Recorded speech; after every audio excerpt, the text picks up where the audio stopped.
Bonjour à tous et bienvenue dans cette nouvelle vidéo dans laquelle on va analyser les différents types de matériel que l'on peut utiliser en musculation. Donc on verra les avantages et les inconvénients de chacun et dans quel cas il est plus opportun d'utiliser soit l'un soit l'autre.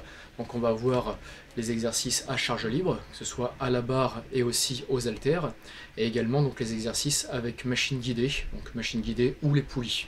Donc comme cette vidéo est relativement longue, ça va avoir plus de 25 minutes, j'ai décidé de la séparer en deux parties. Donc dans la première partie, on va voir tout ce qui est charge libre, donc travail à la barre et aux haltères, et dans une seconde partie, on verra tout ce qui est exercice avec les appareils guidés. Donc sans plus attendre, je laisse la place à la vidéo, donc la partie consacrée à tout ce qui est exercice. Bien, on va commencer donc avec les exercices à poids libre et notamment ceux qui utilisent la barre. Alors le premier avantage qui est certain, c'est qu'on va pouvoir manipuler des poids qui sont relativement lourds, bien plus lourds qu'avec les autres types de matériel. Deuxième point important, ils vont solliciter les muscles stabilisateurs, ils vont aussi donc travailler votre proprioception et également votre équilibre. Donc le premier inconvénient que je vois pour ma part donc sur la manipulation de poids libre avec barre, c'est que ça peut créer beaucoup de contraintes sur les articulations. Si je prends l'exemple du développé couché, donc il peut y avoir des tensions au niveau des poignets, des coudes, des épaules. Et donc de par la rigidité, on va dire, de la barre et aussi la trajectoire du mouvement qui sera stricte, vous ne pouvez pas jouer des fois sur la trajectoire du mouvement, serrer un peu plus le coude, ou avoir un mouvement légèrement circulaire qui pourrait des fois empêcher certaines douleurs. Donc ça c'est un inconvénient majeur pour l'utilisation de barres libres. Autre gros désavantage, c'est qu'elles peuvent accentuer un déséquilibre côté droit, côté gauche. Donc si vous avez un déséquilibre soit musculaire, donc un côté qui est plus fort que l'autre, hein, comme ça arrive bien souvent, pratiquement tout le monde, ou même un côté qui est plus développé que l'autre, vous n'allez pas vraiment pouvoir corriger ça avec la barre, et même pire, vous allez peut-être risquer de l'accentuer. Et maintenant, troisième point, dans quel cas utiliser les exercices qui utilisent la barre, et bien, ce sera essentiellement dans les exercices qui demandent une manipulation de charge relativement lourde. Ça peut être dans le cadre d'un programme de force, où vous allez travailler soit en triplé, soit en série de 5. Si vous voulez des renseignements donc sur l'entraînement en force, hein, je vous renvoie à ma vidéo qui traite sur le sujet, donc entraînement en triplé et en série de 5. Et également donc, dans un programme de prise de muscle qui demande là aussi la manipulation de charges relativement importantes, notamment les séries de 6. Hein, j'ai été un grand fan de séries de 6, notamment du 6x6 par exemple. Et donc là, ça peut être intéressant d'utiliser les barres. Et également, bien sûr, dans tout ce qui est test maximum, donc test 1RM, là aussi, donc ce sera l'utilisation de la barre, on ne va pas s'amuser à prendre les haltères ou même la machine pour faire un test 1RM, ce serait pas très logique. Même s'il y a certaines machines qui peuvent être des fois plus pratiques que les haltères dans la manipulation de charges lourdes, bah ça on le verra juste après. Bien, toujours dans la catégorie charge libre, mais on va passer au travail aux haltères. Donc on va voir, pareil, donc les avantages dans un premier temps. Elle dispose de la plupart des mêmes points positifs que le travail à la barre, avec quelques avantages en plus. Je suis un grand fan du travail aux haltères. Donc déjà, elles permettent, comme pour le travail à la barre, de travailler les muscles stabilisateurs et aussi de travailler votre proprioception et votre équilibre, et certainement à un degré plus élevé qu'avec la barre. C'est toujours plus difficile quand on a deux haltères qu'avec une barre, c'est moins stable. Parallèlement, ça demande aussi un peu plus d'expérience. Ça permet de créer moins de tension dans les articulations. Si je reprends l'exemple du développé couché ou incliné, sur les poignets, sur les coudes, sur les épaules, là on peut jouer avec la trajectoire de mouvement, serrer un peu plus les coudes, avoir une rotation au niveau des poignets, une position en prise de main neutre, bien qu'il y a des barres maintenant qui existent aussi en prise de main neutre. Tout le monde n'a pas les moyens d'avoir ce genre de matériel à disposition.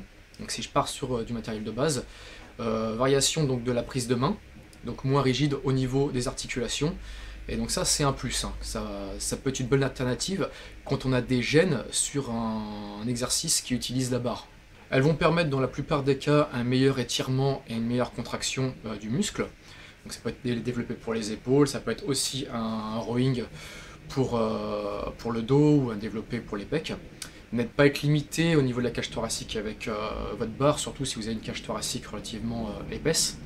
Vous allez donc pouvoir aller chercher un peu plus l'étirement, sous réserve bien sûr que vous n'avez pas de douleur à l'épaule, et aussi tenir compte de votre morphologie, c'est pas toujours opportun de le faire.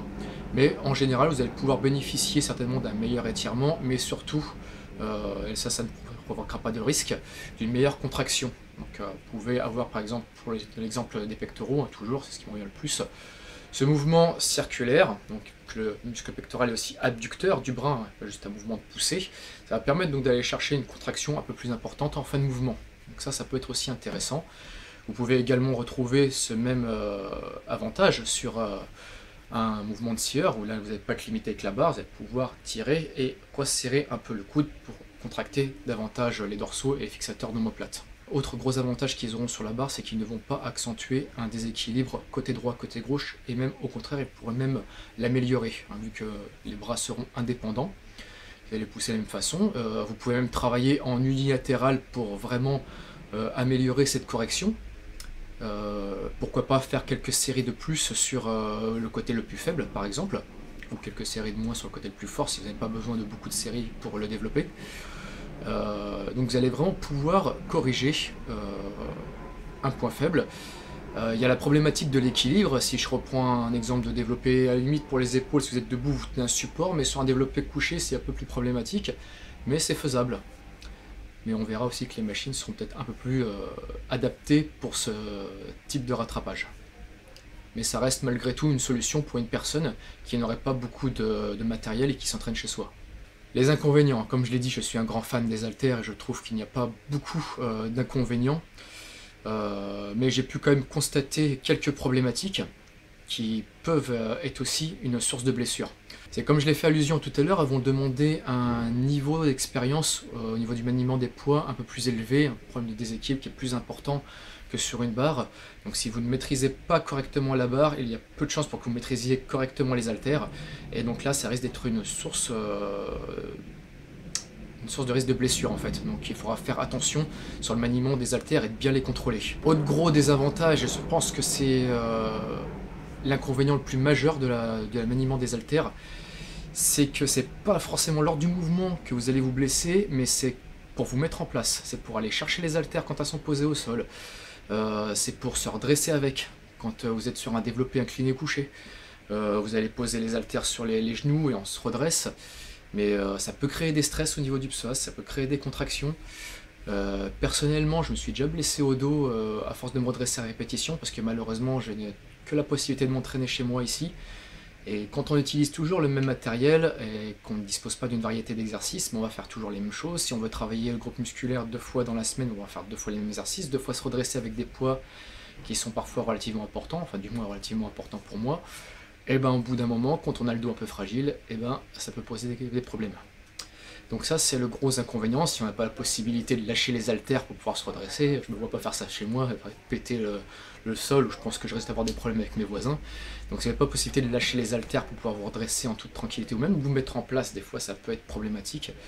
Là c'est pour moi le risque et l'inconvénient le plus majeur de l'utilisation des haltères. Enfin, mis à part ça, je trouve qu'il y a vraiment beaucoup d'avantages à les utiliser. Contrairement à la barre, elles ne vont pas permettre de manipuler des poids excessivement lourds et de travailler en force. Vous pouvez quand même travailler en modéré lourd. Hein. Des séries de 8, pour moi, ça c'est bien adapté pour les haltères. En dessous, encore même en série de 6, tout va dépendre une fois de plus de la mise en place. Quand vous commencez à avoir pas mal de force et pousser relativement lourd, il faut se mettre en place sur les haltères sur une série de 6, ça peut être des fois compliqué. Faut savoir qu'il y a toujours un risque de blessure qui est plus grand. Pour se placer avec des haltères, c'est quelqu'un pour vous aider, mais malgré tout, il faudra vous placer avec, problématique, équilibre, se redresser, alors que quand vous avez une barre qui est directement sur un rack, vous avez juste à vous placer correctement, vous avez bien le temps de vous placer avant de prendre la barre et la décrocheter, et ça c'est vraiment un gros avantage. C'est pour ça que je déconseille les séries en dessous 8 répétitions pour un travail aux haltères, et ça va bien sûr dépendre aussi d'un exercice sur l'autre, où là il faudra travailler des fois encore même un peu plus, sur des séries un peu plus longues. Si vous voulez travailler en série un peu plus courte, préférez largement la barre. Et pareil, ne vous amusez pas à faire un test 1RM ou des triplés avec des haltères, ce serait complètement stupide. J'ai eu l'occasion de le voir et d'ailleurs je ne comprends pas comment j'ai pu encore voir ça à l'heure actuelle. Donc attention, maniez donc les poids, les haltères avec des charges modérées lourdes ou plus légers. Mais ne travaillez pas en force là-dessus. Donc maintenant, dans quel cas utiliser les haltères? Pratiquement dans tous les cas. Quand vous pouvez utiliser de la barre, vous pouvez forcément utiliser les haltères. Donc le seul cas où vous ne pouvez pas vraiment les utiliser, ce sera pour le travail vraiment en force lourde, donc 3 répétitions, 5 répétitions, ou moins, pour travailler en ARM, si vous voulez tester votre maxi. Sinon vous pouvez les utiliser tout le temps. Elles seront à privilégier si vous avez un déséquilibre côté droit, côté gauche, que vous voulez éventuellement le rattraper, avec, comme je le disais, travail en unilatéral, quand cela est pratique. Hein. Et dans les cas où aussi la variante à la barre, comme un développé couché, un développé incliné ou un développé pour les épaules, vous procure des mauvaises sensations, des gênes au niveau de l'épaule, des douleurs ou des gênes, vous n'êtes pas à l'aise, et ben dans ce cas-là, optez plutôt pour et voilà, donc ça variante pour cette première partie. J'espère qu'elle vous aura plu, je vous remercie de l'avoir regardé et je vous dis à bientôt. Ciao.